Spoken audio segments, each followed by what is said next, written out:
My name is Arya Reynolds, 24 years old, and for as long as I can remember, I'd been the invisible daughter, overshadowed by my older sister Madison, who always seemed to have everything: attention, praise, opportunities, while I was quietly left in the background, flexible for the needs of everyone else. 6 months ago, my mother gave away my car, the SUV my grandmother had gifted me for my 24th birthday, handing the keys to Madison and saying, "She needs it more. You're single. Uber is more convenient for you." I didn't argue. I didn't fight. I just watched the vehicle that represented my existence in that family disappear, as if I had never mattered. A year prior, the first warning had appeared when Grandma Eleanor's living situation became a family discussion. Mom immediately assigned Madison and Derek to handle all her visits and repairs without even asking me, even though I had been video calling Grandma weekly for 2 years, learning about her life, sharing memories, and building a bond. Grandma had noticed, quietly observing every dismissive comment, every unfair decision, every slight disguised as practicality. My birthday, which I had stopped expecting much from, brought a brief glimmer of recognition: a navy blue Honda CRV, wrapped in a red bow, a gift from Grandma, handed to me by Mom under the guise of generosity. For 10 months, that car was mine. I drove it everywhere, creating memories and finally feeling visible. Then, Madison's van broke down, and my car vanished again, 3 weeks before Grandma's 70th birthday party.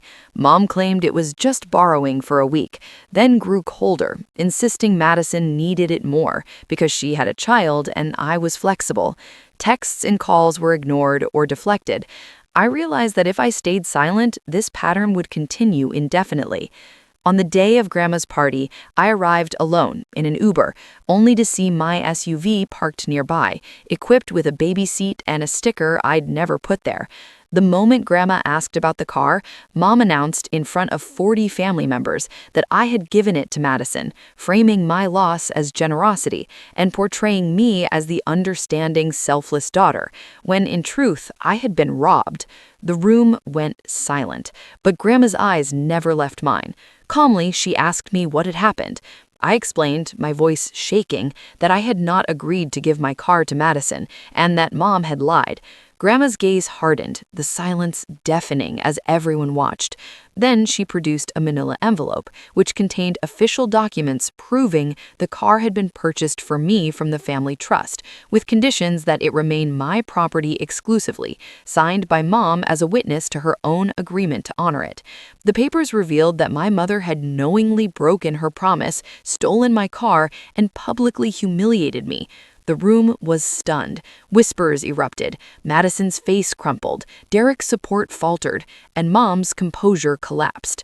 Grandma's authority and foresight had dismantled the narrative Mom had tried to construct. Aunt Patricia spoke up, backing me, reminding everyone that the youngest, the overlooked, the flexible one deserved respect, boundaries, and acknowledgement. Grandma reinforced that being flexible didn't mean being invisible, that keeping pace didn't mean losing oneself, and that this incident wasn't just about a car. It was about how the family treated each other. Madison, for the first time, admitted she hadn't asked me and realized she had assumed, just as she had been taught. With Grandma's intervention, the car was returned to me that night, keys in my hand, warm and familiar, and I finally felt the validation of being seen. Mom offered a hollow apology. I accepted it, not because it was genuine, but because boundaries had been set. No more decisions about me without my consent. The power dynamic had shifted. Mom was no longer the gatekeeper of attention, resources, or recognition.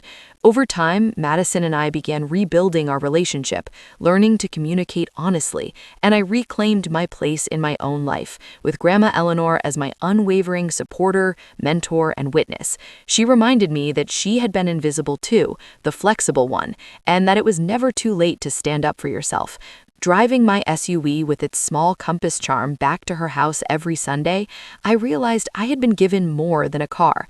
I had been given validation, proof that being visible, being acknowledged, and having boundaries mattered. Mom remains a complex presence in my life, careful, restrained, occasionally warm, but no longer able to override my autonomy. Madison and I have started rebuilding our sisterhood on honesty rather than assumption, and my father has remained neutral, a choice in itself.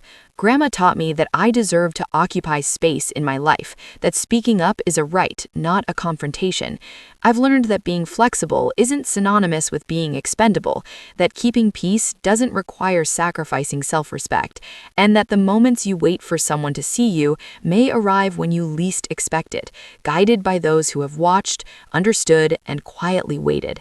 I am no longer the flexible, invisible one. I am Arya Reynolds, with a car, an apartment, a career I respect, boundaries I enforce, and a grandmother who reminds me weekly that I am worthy, seen, and protected.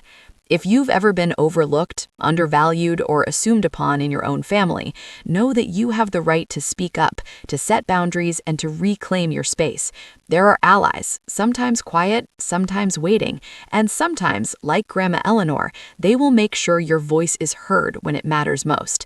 I learned that it's never too late to assert yourself, and that sometimes the smallest symbols, a car, a keychain, a conversation, carry the weight of being recognized and valued. You don't need anyone's permission to exist fully in your own life, to claim what is yours, and to expect honesty, respect, and boundaries from those around you. 6 months later, I still drive my SUV, with its small compass charm gleaming in the sunlight, to my grandmother's house, where stories of the past meet lessons for the future, where I am cherished not for being flexible, but for being me. And in every mile I drive, in every conversation I hold, and in every boundary I assert, I remind myself that invisibility is a choice we no longer make for ourselves, that speaking up is not selfish, and that those who truly see us, sometimes unexpectedly, will stand beside us when we reclaim what was ours all along.